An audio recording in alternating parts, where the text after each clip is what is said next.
नमस्कार दोस्तों। तो आज अंकित जी की तरफ से था कि प्रेम सीखना पड़ता है पुस्तक के बारे में थोड़ा सा बताएं, इसको समझाएं। तो आचार्य प्रशांत जी की जो बुक है प्रेम सीखना पड़ता है, तो उसका जो पहला अध्याय है उसको आज मैं यहाँ पर आपके सामने रखने वाला हूँ। तो इसको ध्यान से सुनिए। आखिर प्रेम सीखना पड़ता है, एक बड़ी अजीब सी बात है ना, सुनने में ही अजीब सा लगता है, बशर्ते हमें मालूम हो ना हो बहुत ज़्यादा, लेकिन लगता है अजीब सा है। तो सुनिए, पहला अध्याय है प्रेम सीखना पड़ता है।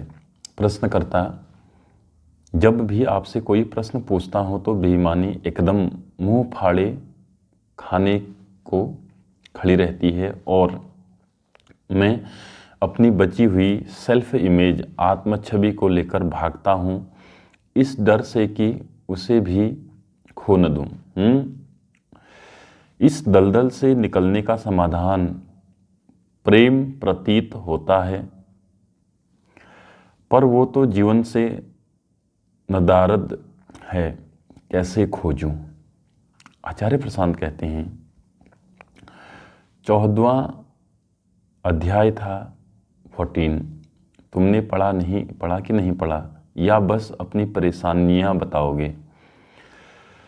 सब परेशानियों का जो इलाज है उसको पता नहीं तुमने पढ़ा कि नहीं। एक आध श्लोक उद्धृत करते, कुछ बताते कि क्या पढ़ा क्या सीखा तो कुछ मजा आता। ये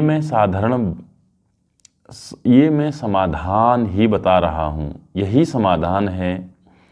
प्रेम और कहाँ से आएगा। आज की चर्चा के आरंभ में मैंने कहा था कि बच्चे को प्रेम माँ की बच्चेदानी से नहीं मिल जाना है, हमें प्रेम सीखना पड़ेगा। बिल्कुल भी इस गलत फहमी में मत रहिएगा। प्रेम तो नेचुरल होता है ना, वो तो हम खुद ही सीख लेंगे, वो तो जानवरों को भी होता है। प्रेम तो आदमी को सीखना थोड़ी पड़ेगा। प्रेम तो आदमी को सीखना थोड़ी पड़ेगा, हम ऐसा बोलते हैं ना नॉर्मली। पहली बात, जानवरों में प्रेम नहीं होता। जानवरों में प्राकृतिक सौहार्द हो सकता है, प्रेम नहीं हो सकता। प्रेम का वरदान या प्रेम की संभावना तो बस इंसान को ही मिली है, वो भी स्वतंत्र संभावना मात्र, वो भी संभावना भर है। प्रेम तो तभी मिलेगा जब जाओ कृष्ण जैसे किसी के पास, आज मौका था काहे चूक रहे हो। आचार्य प्रशांत जी अभी कृष्ण हैं, उनसे प्रेम सीखिए, यही मौका है। यही मौका है।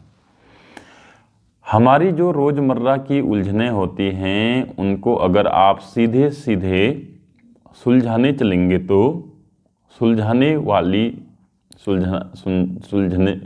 वाली नहीं हैं। जैसा कि किसी की खाल पर एक छोटा सा धब्बा दिखाई देता हो, वो घातक हो।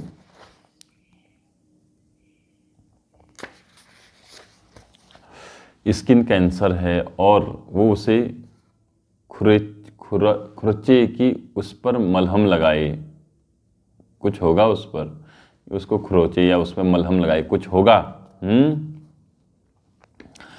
उसका सीधा इलाज कुछ नहीं है, वो सिस्टमेटिक डिसऑर्डर है।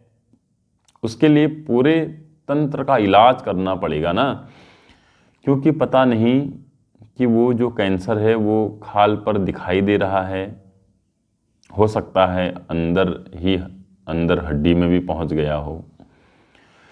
भूलना पड़ता है अपनी तात्कालिक समस्या को, अपनी समस्या से हट करके प्रयोग के तौर पर किसी ऐसी जगह जाना पड़ता है, किसी ऐसे के पास जाना पड़ता है जो आपकी समस्याओं से बहुत ऊपर का हो। थोड़ा वक्त वहाँ गुजार करके फिर देखिए, जो समस्या पहले बहुत महत्वपूर्ण लगती थी अब भी लग रही है क्या।